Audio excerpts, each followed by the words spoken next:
Salut à tous, nouvelle vidéo Outlook comme chaque semaine. J'espère que vous allez bien et que vous avez passé une très bonne semaine de trading. Donc on est en live, on est sur Twitch, il y a le chat qui vous passe le bonsoir, donc n'hésitez pas à nous rejoindre. Vous avez le lien dans la description, pardon. D'ailleurs, merci à la communauté Twitch, merci d'être là, ça fait plaisir. Et merci à la communauté YouTube pour votre temps, les likes, les commentaires et les partages. Je vous mets le petit warning et let's go.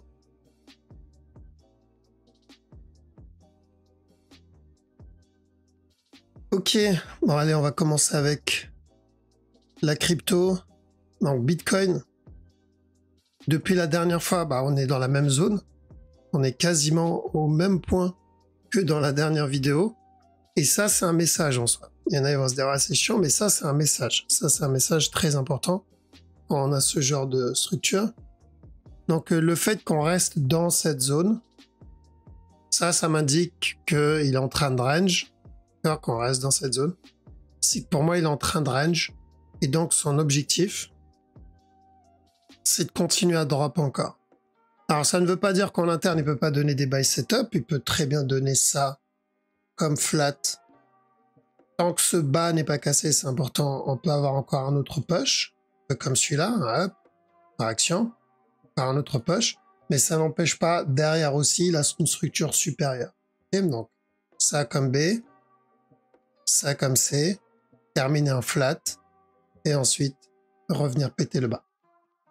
Donc, comme on l'a dit la dernière fois, tant qu'on reste, dans cette zone, le Bitcoin, c'est encore baissier. Donc là, je vois pas vraiment de buy sur le BTC. Par contre, cette baisse, pour nous, c'est toujours la correction. Une fois la correction terminée, que ce soit pour donc corriger cette impulsion et ensuite un up, ou pour donner le fameux running dégueulasse, hein, mais possible, donc un drop ici, et ensuite un up. Donc, on est dans une correction jusqu'à preuve du contraire. Et vu que c'est une correction, une tendance baissière ici, si on a des sell setup, il faut tenter pour ceux qui tradent la petite time frame. Ceux qui cherchent plutôt le retournement pour revenir péter le top, parce que l'objectif, c'est ça. Une fois la correction est terminée, on doit attendre bien attendre une fin de structure et des buy setup, ce qu'on n'a pas obtenu encore. Hein. Si on regarde bien, à chaque fois, il nous donnait juste des setups de vente. Ça, c'était baissier, ça aussi, donc ça reste que des setups de vente. Et ce qui donne ici, pareil, ça ressemble plus à de la vente. Donc 15 minutes, 1 heure, je pense qu'on va être sur de la baisse. Par contre, 4 heures daily, on est encore sur de l'achat. On va pas se faire avoir par ça. Et rapidement pour le mode invest, même si on l'a déjà vu des milliers de fois, et la direction ne change pas, c'est pas parce qu'on ne voit pas un jour que ça veut dire qu'il y a eu un imprévu. Au contraire, s'il y a un imprévu, en général, on l'aborde. Donc l'objectif, c'est toujours casser ce top. Par contre, je m'attends à ce qu'il corrige d'abord. Quand je dis casser le top, il n'est pas obligé de venir le casser directement. On peut très bien avoir d'abord un flat avant de venir le péter. Okay, donc c'est de l'investissement, on s'en fout de ce qu'il fait en interne. Le but ici, c'est de cumuler. Il y en a, ils s'inquiètent parce qu'ils se disaient, j'ai eu un message, oui, mais si le Bitcoin ne répète pas le cycle qu'il a fait précédemment, c'est-à-dire si pendant donc là l'année prochaine on va pas avoir le bull run, c'est le terme que je cherchais. Donc s'il répète pas ce cycle-là, comment ça se passe? Ça va juste décaler en fait. Ça va juste décaler l'impulsion si on l'a pas dans le prochain bull run, donc la prochaine impulsion, si on ne l'a pas en 2024, il va juste décaler cette impulsion pour plus tard. C'est-à-dire où il valide l'expanding et on l'aura pour 2024. Mais s'il y a un imprévu qui fait qu'on ne va pas répéter la même chose, on peut avoir juste une structure corrective un peu plus grande, un nouveau plus bas, et ensuite l'obtenir. C'est clair qu'il y en a plein qui vont se faire caca dessus parce que forcément, le Bitcoin il est en train de faire quelque chose qui ne fait pas d'habitude, mais nous non, nous on s'en fout, on trade la structure principalement. On n'achète pas le Bitcoin parce qu'il y a tel cycle qui se répète ou autre, donc on achète le Bitcoin parce que Ce qui se répète, c'est la structure. D'accord? C'est principalement la structure. Est-ce que ça va être une structure plutôt corrective ou est-ce que ça va être une structure plutôt pour de l'impulsion? Quel type de structure on va avoir? Est-ce que ça va être une correction en 4 heures? Donc, combien de semaines ou de mois on va attendre? Est-ce que ça va être une structure daily? Combien de mois on va attendre? Est-ce que ça va être une structure weekly? Combien d'années on va attendre? C'est tout. C'est la seule structure qu'on surveille, c'est la seule information qu'on garde en tête. Après, est-ce qu'il va donner l'impulsion en 2024 et répéter ce qu'il a déjà fait dans le passé? Ou est-ce que cette fois, ça sera exceptionnel et on aura du coup à la place un plus gros regular flat? Est-ce que ça change quelque chose pour nous? Pas vraiment, parce que c'est de l'investissement. Est-ce que ça change? Est-ce que on va louper les opportunités qu'on va avoir en interne? Non plus. Je veux dire, nous, on fait du trading en plus de faire de l'investissement. Donc, on va pouvoir prendre chaque mouvement en interne et on profitera de cette structure pour pouvoir en rentrer. Donc, voilà, c'est pour ça, nous, on s'attend jamais à ce que le marché répète exactement la même chose. On garde toujours on fait toujours du forecast et on regarde quels sont les scénarios possibles et on va trade le scénario qui a le plus de probabilité. Et c'est tout. C'est tout. Si ce scénario change, on s'adapte et on change avec. Donc, est-ce que le Bitcoin peut faire autre chose? Oui. Est-ce que ça va changer quelque chose pour nous? À part le temps d'attente pour l'investissement, non, pas vraiment. Ça changera pas la direction en réalité. Et pour du trading, ça change rien. Ça change que dalle. Genre vraiment, pour ceux qui font du trading en petit time frame, ça ne change rien. Ça, même si demain, ils donnent ça, ensuite un drop, ensuite une correction, ensuite encore un drop, encore un simple regular flat, nous, on va manger ça, on va manger là-dedans, on va manger ici. Donc, ça ne change que dalle pour nous, traders. Pour de l'investissement, c'est différent. Enfin, il va falloir, oui, être un peu plus patient. Mais pour le moment, il n'y a rien qui indique ça. D'accord? Là, c'est beaucoup de FUD en réalité. C'est toujours comme ça. Hein. La question, il se la pose à chaque fois qu'on a un retournement. Mais ça ne change rien pour nous. Donc, nous, on suit le plan et on suit la structure. Rien d'autre. Donc, toujours de l'achat. Par contre, en 1 heure, attention, c'est plutôt baissier. ETH, c'est baissier aussi. D'accord? Donc, il y a de bonnes chances qu'on invalide le running. De toute façon, il pue un peu le running. Hein. Mais en daily, il n'y a pas de changement aussi. Donc, l'idée, c'est de revenir péter ce top. Et à chaque nouveau plus haut, on doit faire attention. Parce que où on va obtenir un running, un regular flat ou un running, il peut très bien donner ça. Et ensuite, attends. Donc, il peut très bien donner ça. Valider le running flat avant la continuation. Okay? Donc ça, on doit rester vigilant et faire attention à ce drop à un moment ou à un autre. Je sais que les fanboys Ethereum ne vont pas apprécier, mais nous, encore une fois, on trade la structure, on s'en fout un peu du reste. Donc plutôt baissier encore, au moins un dernier plus bas. BNB, pareil, c'est plutôt baissier. Fais attention bien sûr au running qu'on avait vu là-dedans. Ce A, ce B, ce C, on peut avoir un nouveau plus haut avant le drop, ou il peut directement drop. D'accord? Donc ça, c'est pour la structure 1 heure. La structure daily, tant que ce bas n'est pas cassé, je privilégie toujours de l'achat. Donc même si je sais que ça pue la vente, tant que je suis au-dessus de ce top, c'est ce que je cherche en priorité. D'accord? Mais en 1 heure, ouais, j'ai pas vraiment de buy setup sur ce move. Ceux qui veulent tenter le buy pour le running interne, il va falloir une correction là. D'accord? Un truc comme celui-là. Running, regular, peu importe. DOT, c'est baissier aussi.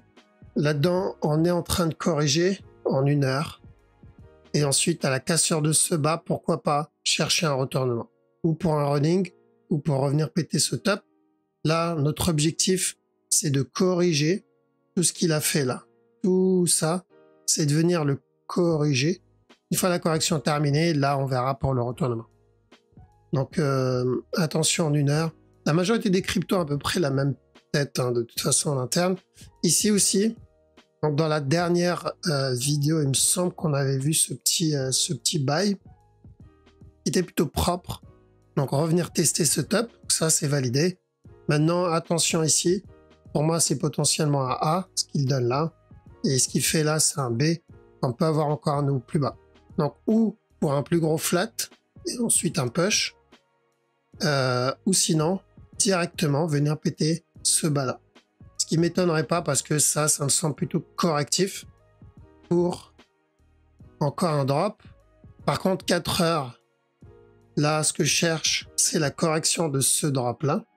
Donc, à chaque nœud plus bas, je chercherai de l'achat pour un B. Une fois le C obtenu, le retournement. Et le retournement pour le D. Le daily, pardon. Celui-là. Donc, ce A, ce B et le C ici. Ok, donc ça, c'est daily. Hein. En 1 heure, c'est de la vente. 1 heure, c'est de la vente. Sol.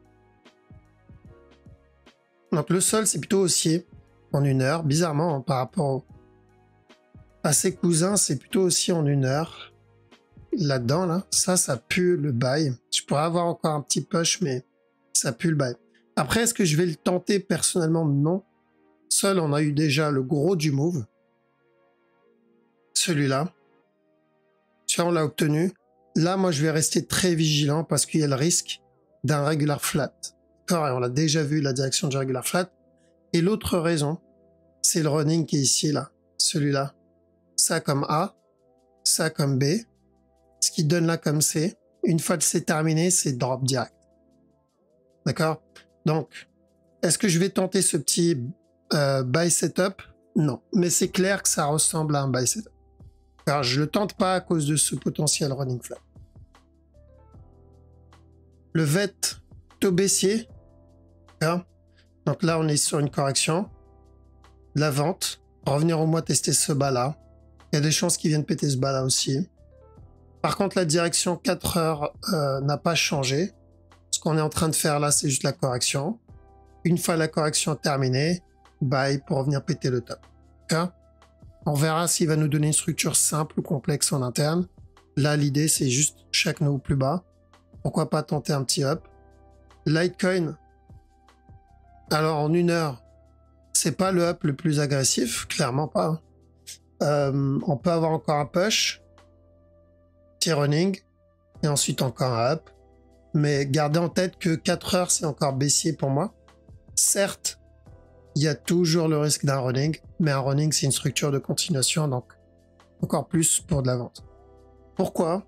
Pour notre plus gros running daily, le même running que au début, hein, qu'on a vu au début, celui-là, et ensuite, on pourra aller chercher de l'achat. Donc, tant qu'on n'a pas terminé le C de ce running, c'est très dangereux d'entrer à l'achat ici.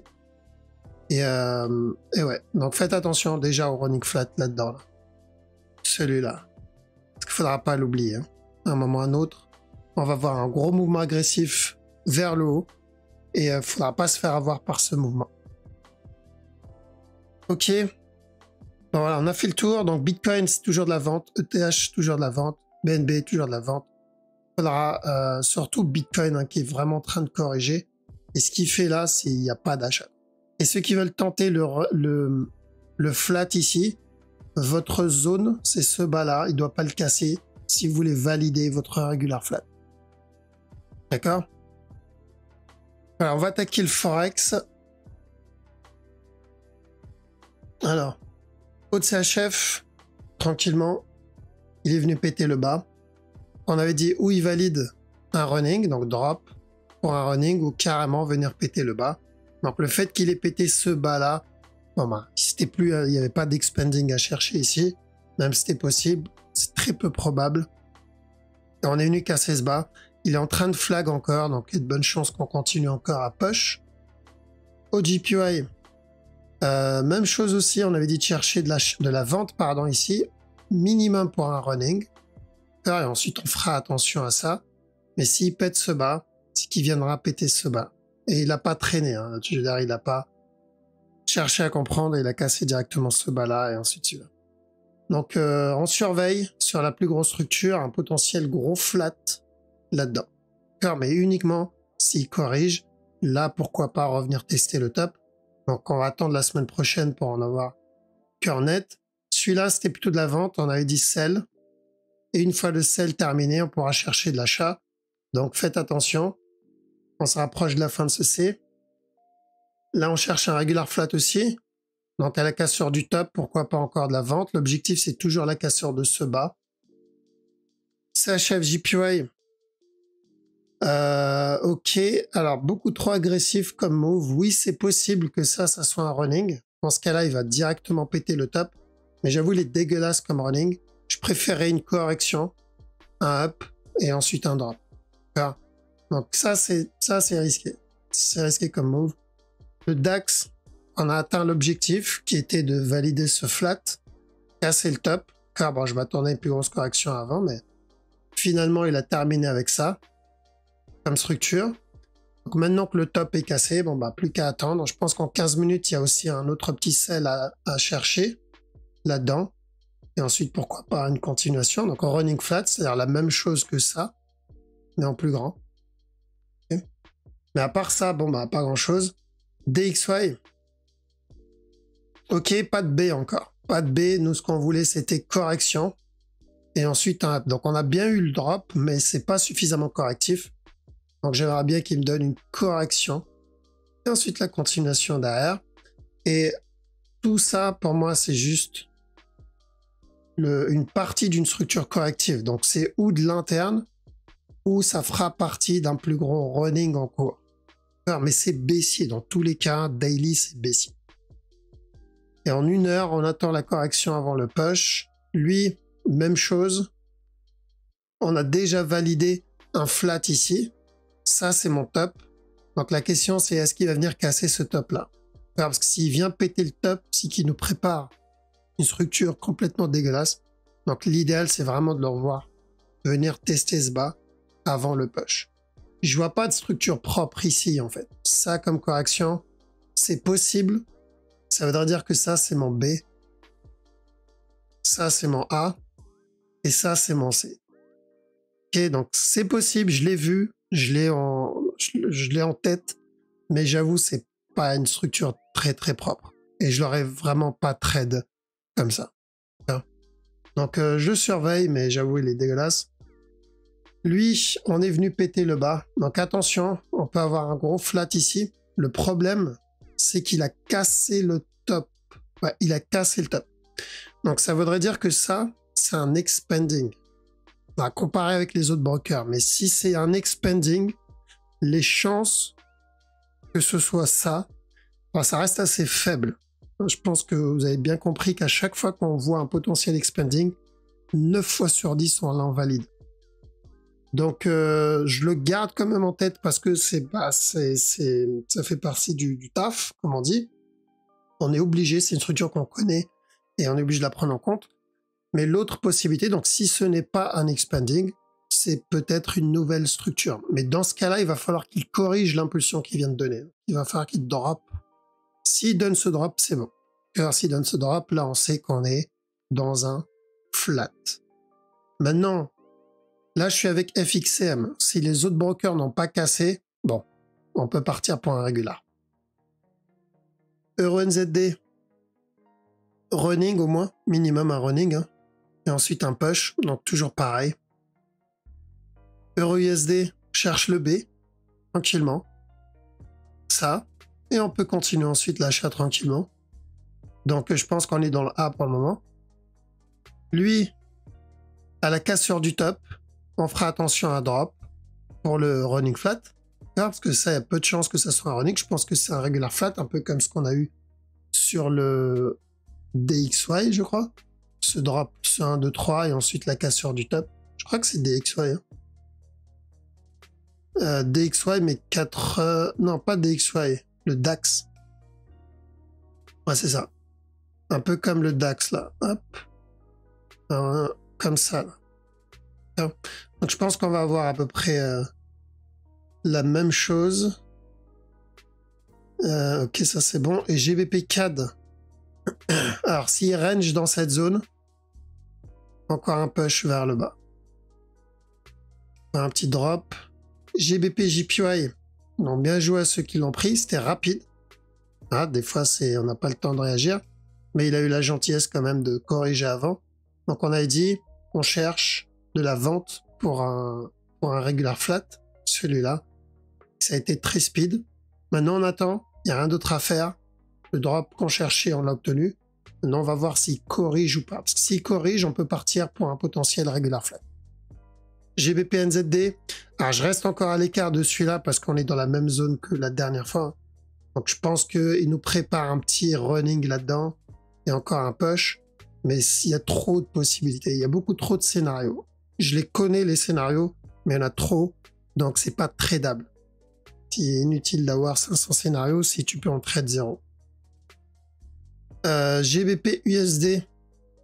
Il n'y a pas le risque d'un... Ouais. Donc, attention à ça. Celui-là, là. Running. Encore un push. K. Donc, à part s'il range dans cette zone, je dois garder en tête cette possibilité. Surtout qu'on est toujours au-dessus de la trend. Donc, possible encore un peu plus haut. Et le NZD CHF. Un petit flat. Il est en train de range. Bon, clairement baissier. Pour moi, ça, c'est clairement la baisse. Revenir péter le bas. Mais il peut range encore un petit moment. Prenez ça avant le drop. Et sell. NZD USD, donc petit sell ici qui était pas dégueu. Après, sur le gros move, c'est ou le running, ou sinon un B, simplement. D'accord? Un plus gros B. Au moins une correction plus grande que ça. Pardon. Donc, 4 heures daily, bien sûr, l'analyse est la même. C'est revenir péter ce top. L'objectif, c'est la cassure de stop. C'est où il corrige, il vient le péter, ou il donne un autre plus bas, il vient le péter. Donc c'est mieux de privilégier plutôt cette direction. NZD JPY. Un petit running. Ouais, running qui est pas mal d'ailleurs. Donc on avait dit de chercher de la vente ici. Ça c'est fait. Maintenant attention à ça et ensuite encore un drop. Donc plutôt de la vente sur NZD JPY, USD CAD, de la vente aussi. D'accord? USD JPY, un up, revenir péter le top. US Oil, toujours le running, ça n'a pas changé. On attend toujours le C de ce running. Donc le silver, de l'achat, un petit buy, revenir péter le top.